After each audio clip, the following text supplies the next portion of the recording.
మన ప్రభువును రక్షకుడైన యేసుక్రీస్తు ప్రభువారి శ్రేష్టమైన నామంలో మీ అందరికీ నా హృదయపూర్వకమైన వందనాలు చెల్లిస్తున్నాం. నిన్నటి దినం మనకి దేవుని కృప అనుగ్రహించబడింది. ఈ దినము కూడా ఆయన యొక్క నూతనమైన కృప, నూతనమైన వాత్సల్యత మనకి అనుగ్రహించబడుతుంది, సమృద్ధిగా అనుగ్రహించబడుతుంది. ఆయన మన ఎడల తన ఉచితమైన కనికరాన్ని, జాలిని, ప్రేమను ఎడతెగక తన కృపను కనపరుస్తూ వస్తున్నాడు. ప్రియమైన వారలారా, ఈ దినముగా ఏర్పాటు చేయబడిన ప్రత్యేకమైన వాక్యాన్ని మనం చదువుకుందాం. 2వ పేతురు రాసిన పత్రిక 3వ అధ్యాయం 15వ వచనం చదువుకుందాం. మరియు మన ప్రభువు యొక్క దీర్ఘశాంతము రక్షణార్థమైనదని ఎంచుకునుడి. ప్రియమైన వారలారా, మన ప్రభు అయిన యేసుక్రీస్తు వారు అందరినీ ప్రేమిస్తున్నాడు. ఆయన ప్రణాళిక, ఆయన ఉద్దేశం ఏంటంటే ఏ ఒక్కరూ నశించిపోవడం ఇష్టం లేక అందరి ఎడల దీర్ఘశాంతాన్ని కలిగి ఉన్నాడు. ఏ ఒక్కరిని కూడా విడిచిపెట్టడం ఆయనకి ఇష్టం లేదు. అందరి యొక్క అవసరాలు తీరుస్తున్నాడు. అందరినీ రక్షించాలని నిర్ణయించుకున్నాడు. అందుకే తన ఒక్కగానొక్క కుమారుడైన యేసుక్రీస్తు ప్రభువుని తండ్రి ఈ లోకాన్ని పంపాడు. అయితే యేసు ప్రభు వారు పాపం చేయనటువంటి వాడు, పాపం ఎరిగినటువంటి వాడు. ఆయన ఎవరిని నిరాకరించలేదు. ఆయనలో ఎటువంటి పాపం లేదు. ఆయన రక్తం పరిశుద్ధమైంది, పవిత్రమైంది.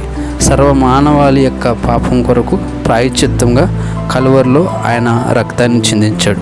అయితే ప్రభు అయిన యేసుక్రీస్తు దైవ కుమారుడని, ఆయన అనేకులను పాపము నుండి విడిపించడానికి ఈ లోకానికి వచ్చాడని ఎవరైతే విశ్వసించి తమ పాపాలు ఒప్పుకొని పశ్చాత్తాపడి ప్రభువుని రక్షకుడిగా అంగీకరించి విశ్వసిస్తారో అదే రక్షణ. అయితే ఈ రక్షణ ధనం ఆధారంగా రాదు. ఈ రక్షణ మనం కలిగి ఉన్నటువంటి బంగారాలు లేదా ఆస్తిపాస్తుల వలన రాదు. ఏ వ్యక్తి అయితే మారు మనసు పొంది తమ పాపాలు యేసుక్రీస్తు ఎదుట, దేవుని ఎదుట ఒప్పుకుంటాడో ఆ ఒప్పుకోలు చేయడం ద్వారా ఈ రక్షణ అనేది అతనికి ఉచితంగా ఇవ్వబడుతుంది. బైబిల్లో పరిశుద్ధుడైన పౌలు, సమరయ స్త్రీ, రాహాబు వేశ్య, నోవాహు అనేవారు కూడా ప్రభు యొక్క దీర్ఘశాంతాన్ని గ్రహించారు. వారు పరలోకంలో ప్రవేశించితే చాలు, పరలోకంలో ప్రవేశించి దేవుని కుమారులుగా, దేవుని బిడ్డలుగా ఉండే ధన్యత వరకు చాలు, ఆ హక్కు స్వతంత్రించుకుంటే చాలు అని అనుకొని వారేం చేశారంటే దేవుని యొక్క దీర్ఘశాంతాన్ని గ్రహించారు.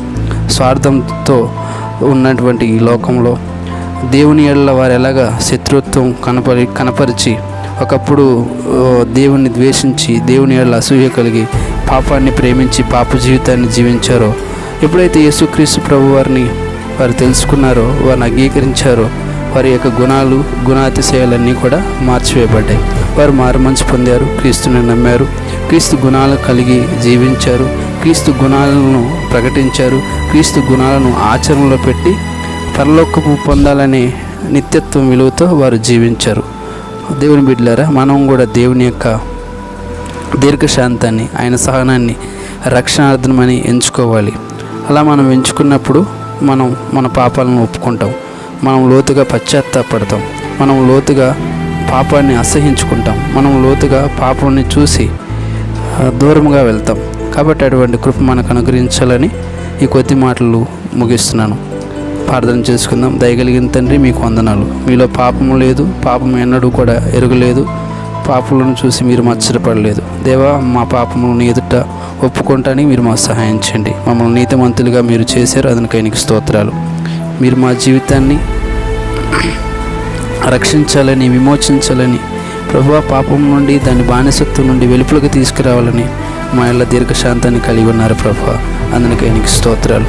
నీ సహనం గొప్పదనైనా, నీ దీర్ఘశాంతం గొప్పదనైనా, దాన్ని రక్షణార్థమైన ఎంచుకోవడానికి కృప దయచేయమని ప్రభువా.